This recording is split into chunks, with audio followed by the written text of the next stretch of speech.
देश में एक कांस्टेंट समस्या पराली की बनी हुई है और ये साल दर साल बढ़ भी रही है। मसलन पराली की समस्या धान की खेती के बाद शुरू होती है और प्रत्येक साल धान की खेती में इजाफा हो रहा है। इसके साथ ही पराली की समस्या भी बढ़ती जा रही है। चिंता की बात यह है कि पराली एक गंभीर स्वास्थ्य समस्या होने के बावजूद देश के किसानों के पास ऐसी कोई ठोस तकनीक नहीं है जिससे वे पराली को बिना जलाए खेतों में खत्म कर सके। पराली की समस्या प्रत्येक साल बढ़ रही है और केंद्र और राज्यों की सरकारों के पास पराली के इस्तेमाल का कोई ठोस आर्थिक और इसके अन्य इस्तेमाल के लिए भी कोई ठोस विकल्प नहीं है। सरकार पर आरोप लगते रहे हैं कि जिस प्रकार से दुनिया के अन्य देशों में पराली का इंडस्ट्रीज में कच्चे माल के तौर पर इस्तेमाल होता है, इस तरह का कोई विकल्प सरकार नहीं खोज सकी है। पिछले 15 दिनों में अकेले पंजाब में पराली जलाने के 60,000 से ज्यादा मामले सामने आए हैं और खबर लिखे जाने तक आगे भी इसके मामले सामने आ सकते हैं। मसलन पंजाब में पराली जलाने के मामले प्रत्येक साल अपने रिकॉर्ड तोड़ रहे हैं। समान अवधि में अगर हम साल 2020 की बात करें तो तब करीब 74,000 मामले दर्ज किए गए थे, जबकि राज्य में 2019 के दौरान 51,000 से ज्यादा, साल 2018 में करीब 47,000 और 2017 में समान अवधि में 15 नवंबर तक पराली जलाए जाने के 43,000 से ज्यादा मामले सामने आए थे। इस प्रकार अगर हम चावल उत्पादन की बात करें तो राज्य में साल 2020-21 के दौरान 12,176 टन चावल का उत्पादन हुआ है, जबकि 2019 के दौरान करीब 11,780 टन चावल का उत्पादन हुआ था। पंजाब राज्य साल 2001 के मुकाबले 38% ज्यादा चावल का उत्पादन कर रहा है। मसलन राज्य में चावल की खेती 2001 में 2.6 मिलियन हेक्टेयर से बढ़कर 2021 में 3.6 मिलियन हेक्टेयर तक पहुंच गई है। इसका मतलब है कि जिस हिसाब से चावल की खेती बढ़ रही है, उस हिसाब से राज्य में पराली जलाने का दायरा भी बढ़ रहा है। हरियाणा अंतरिक्ष अनुप्रयोग केंद्र के आंकड़ों के मुताबिक राज्य में 15 सितंबर से 14 नवंबर के बीच पराली जलाने के मामलों में गिरावट आई है। दावा है कि पिछले साल के मुकाबले इस साल पराली जलाने के मामलों में 38% की कमी आई है। मसलन पिछले साल समान अवधि में 8,831 पराली जलाने के मामले सामने आए थे, जो इस साल गिरकर 5,595 पर आ गए हैं।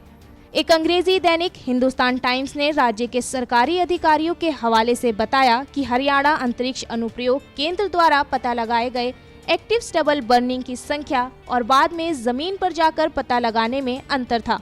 मसलन HASARC द्वारा 735 स्टबल बर्निंग के मामले रिपोर्ट किए गए, लेकिन जमीन पर जाकर देखने पर उनमें से 678 मामलों का ही पता चला। दावा किया गया कि इस तरह कैथल जिले में HASARC ने 1,112 मामले बताए, लेकिन जमीन पर सिर्फ 585 की पहचान हुई और 526 मामलों को फील्ड स्टाफ द्वारा सत्यापित नहीं किया जा सका। जबकि रिपोर्ट में बताया गया कि पराली जलाने के मामले राज्य में कम होने के बावजूद कई शहरों में कई दिनों तक गंभीर प्रदूषण की समस्या देखी गई। हरियाणा में अगर चावल उत्पादन की बात करें तो राज्य में इसका उत्पादन पिछले साल के मुकाबले गिरा है। राज्य में 2020-21 के दौरान 4,424 टन चावल का उत्पादन हुआ, जबकि 2019-20 के दौरान चावल का उत्पादन 4,824 टन था। मसलन राज्य का चावल उत्पादन साल 2001 में 2,726 टन के मुकाबले 2020 में 62% बढ़ गया है। राज्य में औसतन 1.5 मिलियन हेक्टेयर में चावल की खेती होती है। चावल या धान की खेती में भारी मात्रा में पानी की जरूरत होती है।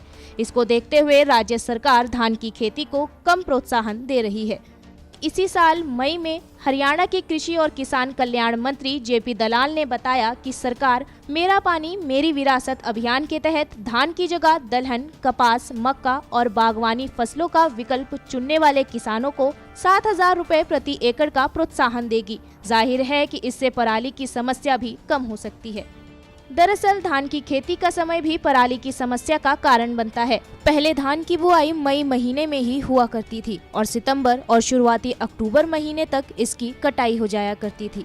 अब किसान धान की बुआई अक्टूबर महीने में करते हैं और शुरुआती नवंबर महीने में इसकी कटाई होती है। यही पराली के जलाने का कारण बनता है। American association for the advancement of science की एक रिपोर्ट के मुताबिक 2009 से पहले 40% धान की कटाई अक्टूबर महीने की आखिरी तक हो जाया करती थी, जो अब 14% पर आ गई है। मसलन नवंबर के मध्य महीने तक किसान गेहूं की खेती की तैयारी शुरू कर देते हैं। ऐसे में उन्हें अपनी खेत की सफाई करनी होती है और तब उनके पास इसको जलाने के अलावा और कोई विकल्प नहीं बचता। अगर किसान इसको खत्म करने का कोई अन्य विकल्प ढूंढता भी है तो वो टाइम टेकिंग है, यानी उसमें काफी समय लग जाता है। अगर हम सरकार द्वारा उठाए गए कदमों की बात करें तो इसके लिए काम भी किए गए हैं, लेकिन वो लगभग नाकामयाब साबित हुए। इसका उदाहरण हम एक बार फिर राजधानी दिल्ली और आसपास के राज्यों में प्रदूषण के स्तर को देखकर समझ सकते हैं। ब्यूरो रिपोर्ट, गो न्यूज़।